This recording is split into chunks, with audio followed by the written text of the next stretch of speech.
बोल जयकारा बोल मेरे सदगुरुदेव भगवान की जय। ओम वंदे बोधमयं नित्यं गुरुं शङ्कररूपिणं यमाश्रितो हि वक्रोऽपि चन्द्रसरोवरवर्तिवन्दते सीतारामगुणग्रां पुण्यारण्यविहारिणो वन्दे विशुद्धविज्ञानो कपीश्वरः कपीश्वरो। गुरु बिन होई कि ज्ञान, ज्ञान की होई वैराग्य बिनु गावई वेद पुराण, सुख किलई हरि भगति बिनु। आज का प्रसंग गुरु महाराज के चरण कमलों का है। धर्मदास जी महाराज, भक्तराज धर्मदास जी महाराज अपने पीरो मुर्शिद सदगुरु देव भगवान श्री कबीर साहब के विषय में कहते हैं कि मैं गुरु महाराज के चरण कमलों की वंदना करता हूँ। जिनके चरण की वंदना करते हुए सहजो भाई कहते हैं कि 64 तीर्थ गुरु चरण पर भी होत अखंड, सहजो ऐसा धाम नहीं सकल अंड ब्रह्मंड। सहजो भाई कहती हैं मैं गुरु महाराज के चरणों में 64 तीर्थों का वास होता है, रहता है। कहते हैं तीनों लोक में सकल ब्रह्मांड में गुरु महाराज के चरण जैसा तीर्थ स्थान कोई भी जगह नहीं है। परम पूज्य तुलसी बाबा जी महाराज ने कहा, श्री गुरुपद नख मणिगण ज्योति, सुमिरत दिव्य दृष्टि ही होती।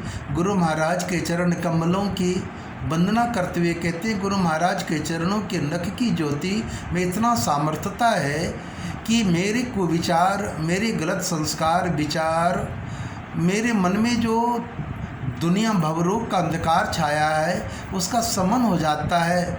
और फिर किसो जहि राम चरित मणि मानिक, गुप्त प्रगट जो जय खानिक।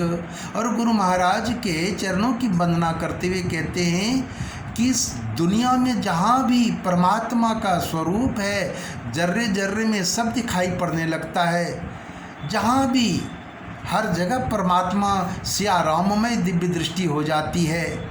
वो तब होता है कि गुरु पद रज मृदु मंजुल अंजन, नयन अमिय दृग दोष विभंजन। नयन का दोष गुरु महाराज के चरण धूल लगाने से मिटता है।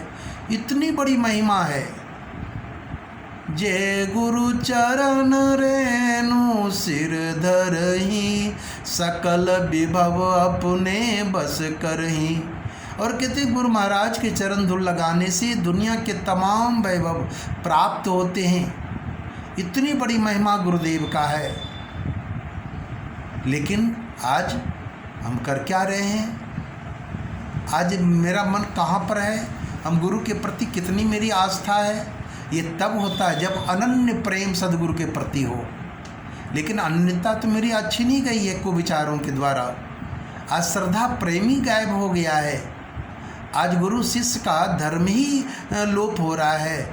वो तब होगा जब सदगुरु मिले हैं। कबीर साहब ने कहा, तीर्थ गए तो एक फल, सदगुरु गंगा गए फल चार, सदगुरु मिले सहस्त्र फल कहे कबीर विचार।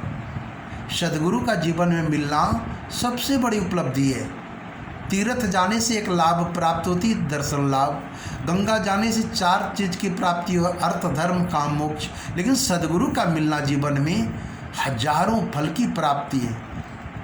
अब सदगुरु जीवन में मिल जाए, जिनके जीवन में सदगुरु मिल जाए, अब ये नहीं कि वस्त्र से कोई गुरु बन जाता है, विचारों से, संस्कारों से, उन्नत आत्मबोध से जो भरा पूरा हो। अब गुरु को देख पाना इतना सहज नहीं। उनको ये तो हमारी नज़रों में विषमताएँ हैं। इस वजह से हम तर्क वितर्क करते हैं।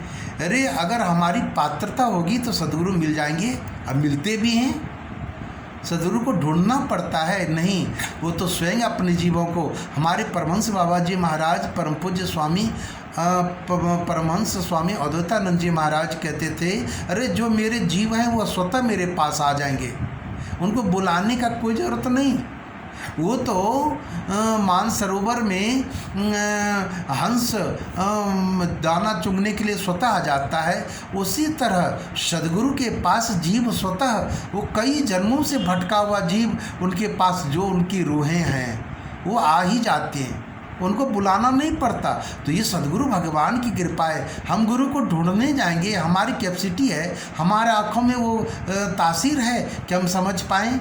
मामूली से हम शुद्ध घी और डालडा को नहीं परख पाते, सदगुरु को समझना इतना कठिन है। हाँ, वो मिलता है, बस कहते हैं उनके लायक बन जाओ।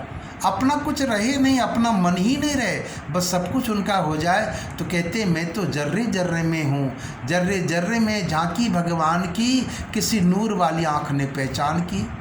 जिनके आँखों में नूर है वही पहचान कर सकता है। अब मेरे आँखों में नूर ही नहीं है तो हम कहाँ पहचान कर पाएंगे।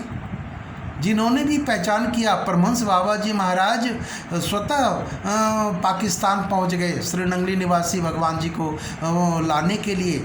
नंगली भगवान जी, श्री नंगली निवासी भगवान जी परमहंस बाबा जी के पास नहीं आए, लेकिन स्वतः सदगुरुदेव ही पहुंच गए अपने परम शिष्य के पास और उनको पकड़ लिया, उनको अपने प्यार में बांध लिया और उनको अपने सत्संग से अटैच कर दिया, गुरु भक्ति में उनको निपुण कर दिया। तो सदगुरु इतने दयालु होते हैं, लेकिन हाँ, हमारी पात्रता होनी चाहिए। मेरा मन तो कभी गंगा गए तो गंगा दास, जमुना गए तो जमुना दास, पल पल में पलटते रहता है। इस वजह से सदगुरु का रहमो करम मुझे पता नहीं चलता। सदगुरु तो कहते सदगुरु शरीर